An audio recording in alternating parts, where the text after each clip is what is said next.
250. Please remember to download the Zingo TV app at the respective app stores for iOS and Android devices. While you download, make sure you rate and leave a comment.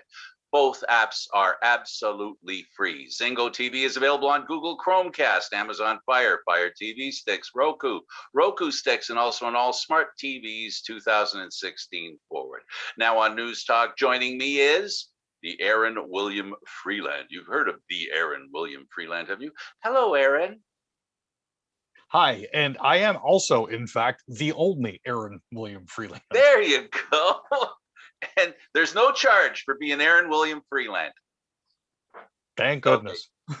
I had to go there. I've never gone there in the 8 or so years that we've known each other. I don't think I've ever gone to that. Anyway, on another note, on the notes, I'll tell you, all of a sudden it became a news day. So I'm going to bring some stuff up here. All of a sudden it became a news day.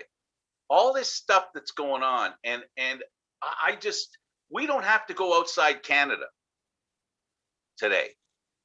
The stuff that's going on, I don't know if you caught it.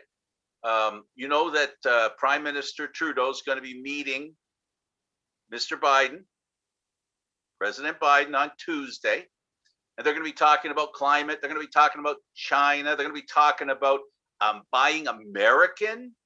And now, Canada has decided, lots to talk about, that the behavior of the Chinese towards the Uyghurs, yikes, they're getting heavy. Have you heard yet? Oh, geez, because I just noticed this, haven't heard nothing about it. It must be that Trump's not around. They're dying to find news because it's coming out, definitely. Has it been a busy news day for you? It started about midday today. All of a sudden, everything started getting hot and heavy just about right after lunch. When I think that's when all of a sudden everybody decided to start dropping all of the stories. Wow. So, wow. It's been a rather frenetic day. So absolutely. So there's going to be a virtual conversation between Prime Minister Trudeau and of course, President Joseph R. Biden. And they're going to be talking, first of all, they're going to be talking about climate. Now, with what happened in Texas, and I find it humorous because as far as Americans are concerned, all that bad cold weather, it comes from Canada. Oh, if you listen to the folks in Buffalo, it's actually all our fault because there's a gigantic fan by the Grand Casino at Exhibition Place that blows all the snow across the lake. And a giant hose. What do you expect from hosers? So, well, yeah, it has been. Sorry, go ahead, Frank. I'm sorry, go ahead. No. I was going to say, it has been a rather jam-packed day. Things have been a little slower on some fronts. For example, we're finally down to about just over 1,000 COVID cases and 13 new deaths. I know that there are 660 patients that are currently in hospital in Ontario, but on the whole, numbers have been lower and our rolling 7-day average has dropped. So that's a relief. We're down by about 12%. Yeah, and so that's some good news. Are down, which is good.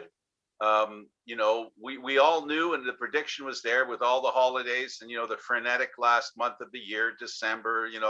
Then of course in the States and even here, we don't call it Black Friday, but actually we've started to, haven't we? All that stuff. People frenetically going shopping, so there's a lot of contact. Then you get Thanksgiving in Canada and the US, especially the US, and then you get Christmas, then you get New Year's, then you get Hanukkah, then you get Kwanzaa, then it's just a crazy time of the year. And 4 weeks later, we start getting all these cases, and now there's been a calm, and Easter's coming. So at least at this rate, things may have a little bit of a chance to slow down, and it may actually look like some of the preventive measures that we've taken may start to actually work. The good news on top of that, though, is that Thursday this week, we should actually be getting about 640,000 doses from Pfizer. So that's a good news. We should also be getting another 168,000 doses from Moderna. Now, Moderna only ships every 3 weeks. So, of course, the numbers of the Moderna vaccine are going to fluctuate depending on how much we have available. But right now, it looks like we are in for a little good news, and I'm happy about that. Yeah, and it appears that the different versions of the COVID-19 are the one that now it's down to one concern. The English one, the British one, it doesn't seem a big concern. Brazil, not such a big concern. The South African strain is the one that we're all hearing is could be an issue. Yes, but the good news is that the vaccine seems to work on all three forms of the virus, so that's a relief. Yeah, the most important thing that the vaccines do is they eliminate the really intense reaction to the virus. You know, death and hospitalization can be avoided, mitigated by by the vaccine. Um, Moving on away from that, apparently now there's military misconduct going on, and you know, a retired Supreme Court judge wants to know why the soldiers, why the army, why the armed forces are not doing a better job of ensuring that people's rights are adhered to and abuse is not acted on. It's okay, Aaron. We can move on to the next one because there's lots going on. There's that's a concern. What next one do you want to bring up? Well, I honestly, at this point here, I had more sports and entertainment than anything else. I don't know if you want to dive right into that, or if we want to keep We going with got the more. allegations of misconduct. Well, what do you think of the Uyghurs? What do you think of the Uyghurs and in China, the situation with the Uyghurs? It's a very difficult situation. The problem with the Uyghurs in China is the internment camps that they're moving them all into, and the allegations of exterminations and forced sterilizations that we're looking at there.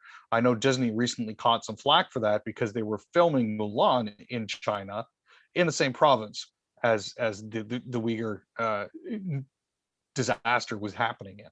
So Absolutely. there's the House of Mouse isn't going to face anything for that. I mean, This is they're one of the things they're Teflon as far as talking that about. goes. Well, Parliament has passed a bill. The Conservatives and the Liberal. I've lost it. It was here. I had the story, but it's gone. But I can tell you a little bit about it. You can fill the people in. Anyway, the federal government has decided to allow what the Conservatives want to do, which is, boy oh boy, they really want to label what China is doing as something horrible. Like it's something that I just can't believe in the world today, with how much we know about everything that's going on, that this actually happens. It's horrendous to say the least. Well, as it currently stands, there are. Sorry, didn't mean to interrupt there, No, Frank. go I was ahead. going to say that Canada's parliament has actually voted to declare China's treatment of the Uyghurs a genocide. So Right. that's a very important first step in all of this. Right. Genocide. You know, genocide is Genocide. that's deep. That's when we talk about genocide, it's just I tell you, it just, my head just goes like this, because to think of that kind of behavior today, we hear about it all the time, but we still hear about it. I shouldn't say all the time. We still hear about it, but it's always in a little place, in a small place, in the way outback somewhere.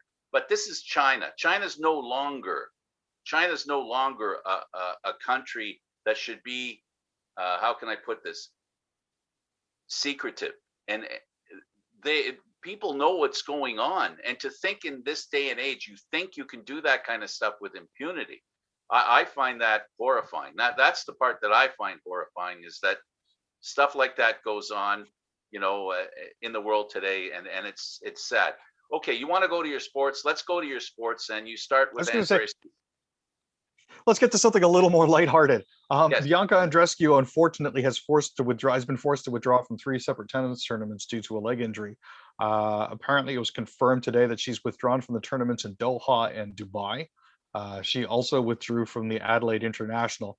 That was confirmed last week that she was going to be pulling out of that. It's unfortunate. She had a really good start to the season, but unfortunately, it looks like the issues have cropped up for her again. Part of what helped sideline her for the tail end of last year as well. So hopefully it's not a recurring thing. Artemi Panarin, not sure if Hang on a folks have second. heard. I Sorry, wanted yeah, to add something to that. With yeah. Bianca, the problem with her is feast or famine. I mean, she wins the U.S. Open, and the rest of the Yeah. time she was injured before she won the U.S. Open, and she's been injured ever since she won the U.S. Open. So it's either win or health being an issue. Go ahead with this. Is another one of those stories Oh, we this don't is want to one of hear about. those yikes stories. Artemi Panarin has actually taken a leave of absence from the New York Rangers. There were allegations that appeared recently of a physical altercation between him and an 18-year-old female from 2011. So this is 10 years ago. Artemi would have been 19 years old. The young lady would have been 1 year younger. This all appears after he was openly critical of Putin before the last Russian election, as well as his support for Alexei Navalny approximately 1 month ago. And Navalny was recently jailed for 3.5 years in Russia. So all of a sudden, this After he story, was poisoned and yes, recovered. yes, they tried to poison him apparently through his underwear and failed. And What? CNN, one of the CNN reporters, actually tracked down one of the members of the hit team and tried to Right. interview him. But at this point, the Rangers and Artemi Panarin are denying the story, saying they're baseless accusations. However, while the New York Rangers conduct their investigation, he's stepping away from the team temporarily to allow that to not be a distraction for his teammates. It And the just seems a Rangers little. released a statement, Mhm. uh, basically just saying we're aware of this, and you know we're looking into it, but we support our Terry Panarin, which I guess is to be expected. Also in the news is former WWE wrestlers are suing, and they're suing because they feel that they weren't protected against head trauma. Um, it's very safe to say that, yeah, I think throwing people down on a mat head first could cause some head trauma. Um, is it something that I don't think either of us can argue about it? It's just this is what you do coming back to bite you, and if you're famous and have lots of money, be ready. And this, I'm Well, not saying they're and they not had. justified in what they're saying. I'm just saying they got a Mhm. target on them. A justified attack on that target is cool. That's the way life goes. But it definitely, because they have money, they're going to go after it. Well, I mean, they've tried this before and been unsuccessful. The court's argument back in 2016 and as recently as September 2020 has been, y'all knew what you were getting into. You should have known better. It's basically That's what the. it boils down to. There's some truth to that. There's some truth to that because um, let's honestly look at life pre, let's say 10, 15 years ago, um, where we, and I don't mean me, because I really, I did something back then that people thought I was crazy. Um, I'm talking now, if you remember Scott Stevens, remember Scott Stevens? And I had Harold Yes. Ballard, the Maple Leafs, and the NHL down my throat because I had a show on Rogers and I was talking about the dirty hits that Scott Stevens was applying. I didn't say that he was dirty. I said, look, I'm not accusing him of being dirty, but I'm saying that hit is dirty.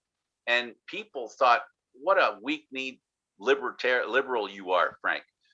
The part that bothered me and why it bothered me, I'm making a case for why we should have known better back then, because I knew better back then and I'm no genius. When I covered hockey and I did hockey games, play by play of kids hockey, midget hockey, junior hockey, that hockey, every time there was a Leaf game, the kids would emulate the action that would happen at night with the Leaf game.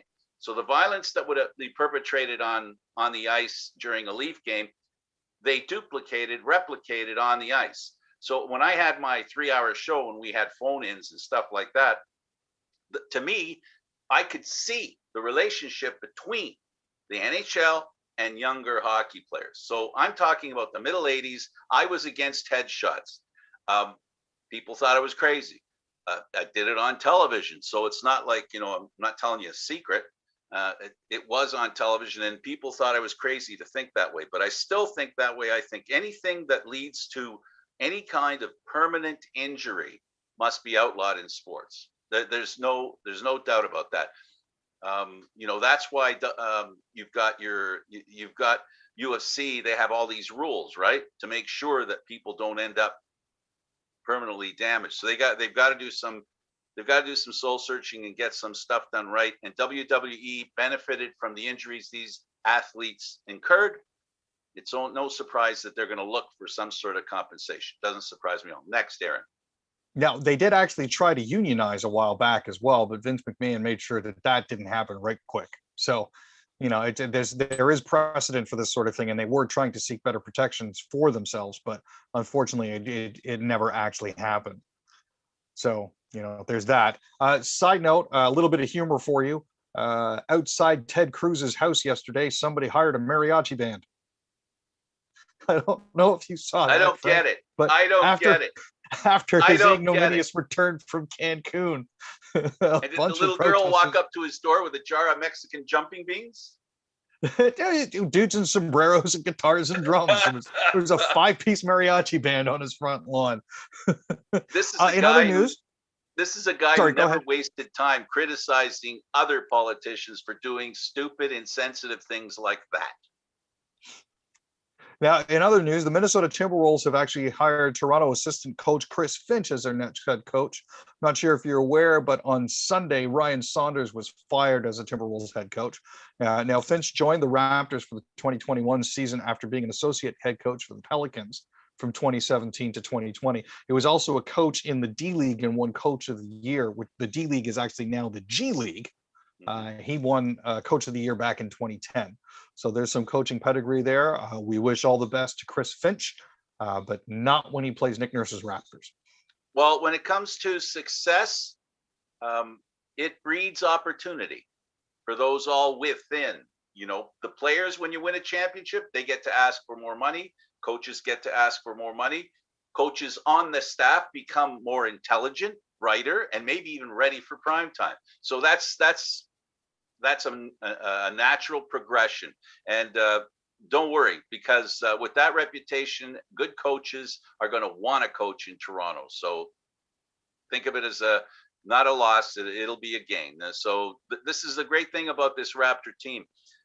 Again, I'm going to pat myself in the back and stretch a ligament or two. The beginning of this year, people were all panicked about the Raptors because they were 2-8. I said, just relax, give them time to get to know each other. They had a lot of changes, but I didn't expect them to come back this fast, this hard, and look this good. I just didn't think they were as bad as they were at the beginning of the season. Truth be told.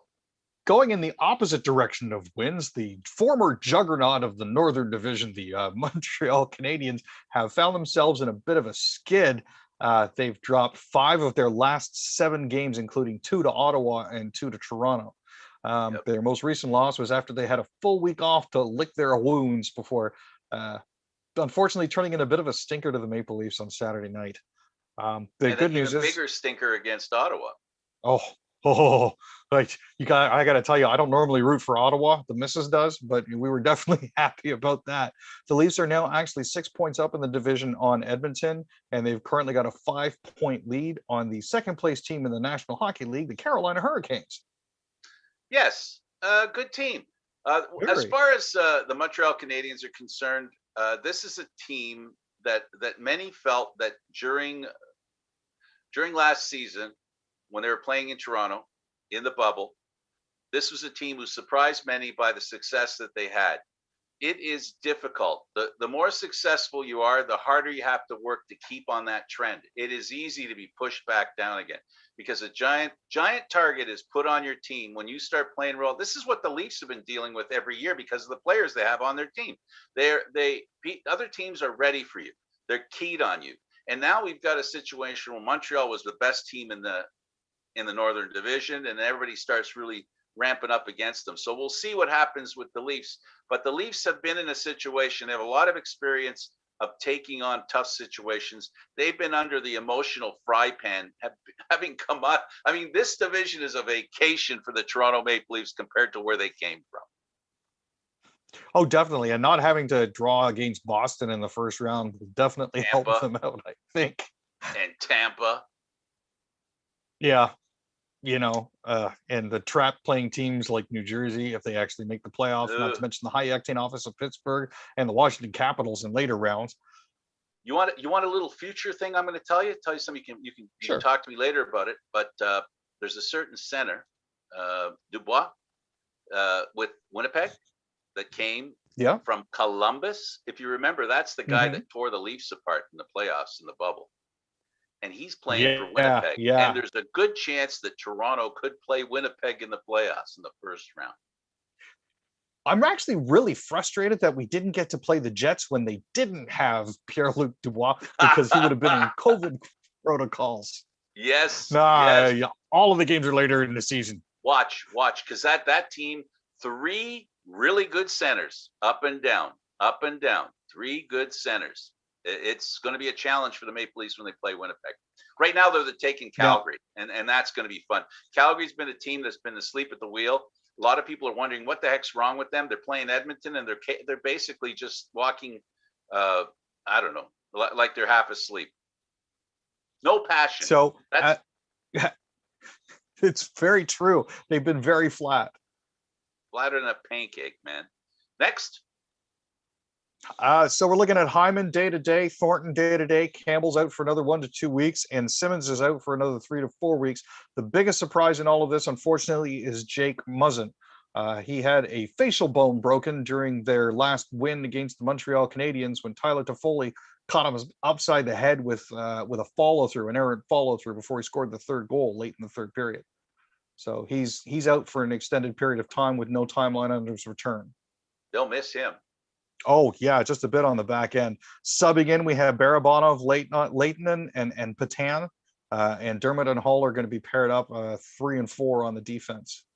I didn't hear Marinson. Oh wow, I'd like to see that, The because human he's a grenade scoring launcher. threat. The human grenade launcher. Now, I know some other people were commenting on this, and I'm not sure if you caught it before the last 8:55 of the game against the Habs. William Nylander didn't play. Sheldon Keefe explained that as it wasn't punishment. We just didn't need Willie's particular skill set at that point in time. Oh, ow. Yeah. Ow. Yeah. So, That even sounds worse than he wasn't playing well. the trade talk is heating up again. Yeah. That's even worse than saying he's not playing well, because you're basically saying he's useless. Well, Think you can't about play that. defense. Yeah, we just need you to score, buddy. Just shut up and put it in the net. Let's go. Well, I've always called for.